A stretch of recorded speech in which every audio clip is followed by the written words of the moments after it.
Assalamualaikum warahmatullahi wabarakatuh. Perkenalkan, kami dari kelompok 5 yang beranggotakan Sukma Eka, Afrisil Hakiki, dan Filda Salsabila. Kami akan menyampaikan materi tentang dinasti Abbasiyah. Adapun materi yang akan kami sampaikan, yang pertama, sejarah berdirinya dinasti Abbasiyah. Yang kedua, perkembangan dinasti Abbasiyah. Yang ketiga, tokoh pada masa dinasti Abbasiyah. Yang keempat, kemajuan dinasti Abbasiyah. Yang kelima, kemunduran dinasti Abbasiyah. Dan yang keenam, masa akhir kekuasaan dinasti Abbasiyah. Sejarah berdirinya dinasti Abbasiyah. Tonggak berdirinya dinasti Bani Abbasiyah berawal sejak merapuhnya sistem internal dan performa penguasaan Bani Umayyah di Damaskus. Maka upaya untuk menggantikan dalam memimpin umat Islam adalah dari kalangan Bani Abbasiyah. Nama dinasti Abbasiyah diambil dari nama salah seorang paman Nabi yang bernama Al-Abbas ibn Abd al-Muttalib ibn Hisham. Dinasti Abbasiyah didirikan pada tahun 132 Hijriah atau 750 Masehi oleh Abul Abbas As-Saffah. Kekuasaan Bani Abbasiyah melewati rentang waktu yang sangat panjang, yaitu 5 abad, mulai dari tahun 132 sampai 656 Hijriah atau 750 Masehi sampai 1258 Masehi. Propaganda revolusi Abbasiyah ini banyak mendapat simpati masyarakat, terutama dari kalangan Syiah, karena bernuansa keagamaan dan berjanji akan menegakkan kembali keadilan seperti yang dipraktikkan oleh Khulafaur Rasyidin. Perkembangan dinasti Abbasiyah.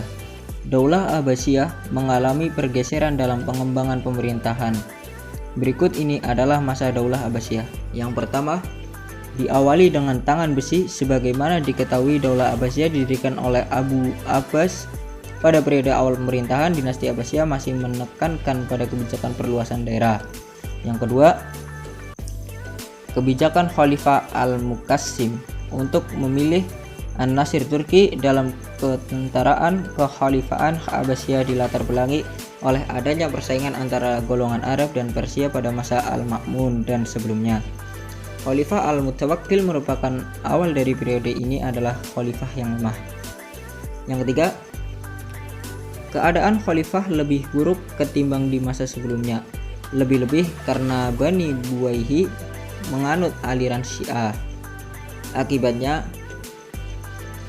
kedudukan khalifah tidak lebih sebagai pegawai yang diperintah dan diberi gaji.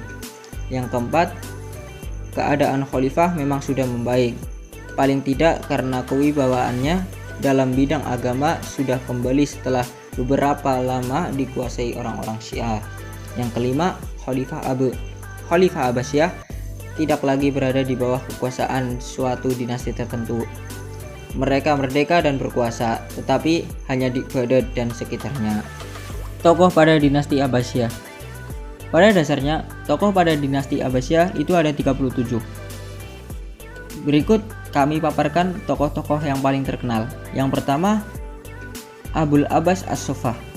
Beliau adalah khalifah yang pertama dan pendiri dinasti, merupakan pemimpin salah satu cabang Bani Hashim yang menisbatkan nasabnya kepada Hashim, buyut Nabi Muhammad melalui Al-Abbas, paman Nabi SAW. Abu Al-Abbas meninggal pada 755 Masehi.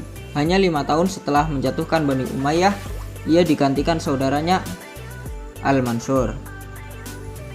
Yang kedua, Abu Ja'far Al-Mansur. Beliau adalah khalifah kedua dan sekaligus pendiri kota Baghdad. Merupakan khalifah kedua Bani Abbasiyah. Ia lahir di Al-Humaimah. Al-Mansur meninggal pada 775 Masehi dalam perjalanannya ke Mekah untuk berhaji. Ia digantikan putranya Al-Mahdi. Yang ketiga, Harun Al-Rasyid. Beliau adalah khalifah kelima dan khalifah yang paling terkenal.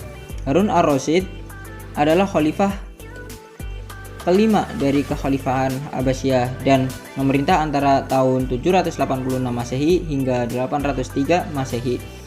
Ayahnya bernama Muhammad Al-Mahdi.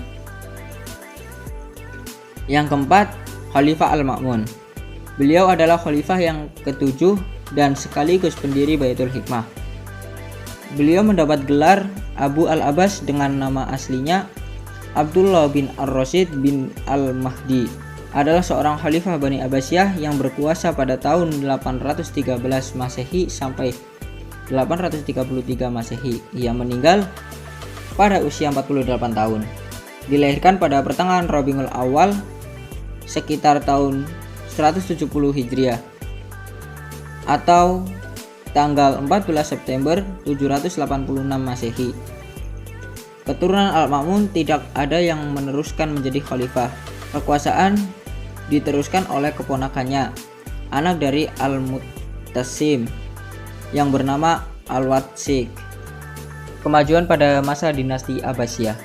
Pergantian dinasti Umayyah ke dinasti Abbasiyah tidak hanya sebagai pergantian kepemimpinan, lebih dari itu telah mengubah menoreh wajah dunia Islam dalam refleksi kegiatan ilmiah. Berikut beberapa kemajuan pada masa dinasti Abbasiyah. Yang pertama, memperindah kota Baghdad sebagai ibu kota Daulah Abbasiyah terjadi pada masa pemerintahan Harun ar-Rasyid sampai mencapai kota terindah di dunia di kala itu. Yang kedua, Baghdad sebagai pusat perkembangan ilmu pengetahuan. Kemegahan kota Baghdad merupakan sumber inspirasi tersendiri yang merangsang berkembangnya ilmu pengetahuan dan intelektual di tangan para ilmuwan. Yang ketiga, perkembangan ilmu pengetahuan diantaranya ilmu kedokteran, ilmu matematik, ilmu astronomi, ilmu kimia, ilmu farmasi, ilmu geografi, dan ilmu falsafah. Yang keempat, tempat-tempat belajar seperti kutab, masjid, majelis, muhadarah, darul hikmah, dan madrasah. Yang kelima, kegiatan menerjemah. Adanya gerakan penerjemah buku-buku asing ke dalam bahasa Arab. Buku-buku terjemah ini sangat membantu umat Islam dalam mempelajari berbagai cabang ilmu pengetahuan dari berbagai bahasa dan bangsa. Yang keenam, bidang sosial dan budaya. Terjadinya proses akulturasi dan asimilasi masyarakat. Kemajuan juga terjadi pada bidang sastra bahasa dan seni musik. Kemunduran pada dinasti Abbasiyah. Yang pertama, perebutan kekuasaan di pusat pemerintahan. Yang kedua, munculnya dinasti-dinasti kecil yang memerdekakan diri karena terjadinya kekacauan atau perebutan kekuasaan di pemerintahan pusat yang dilakukan oleh bangsa Persia dan Turki.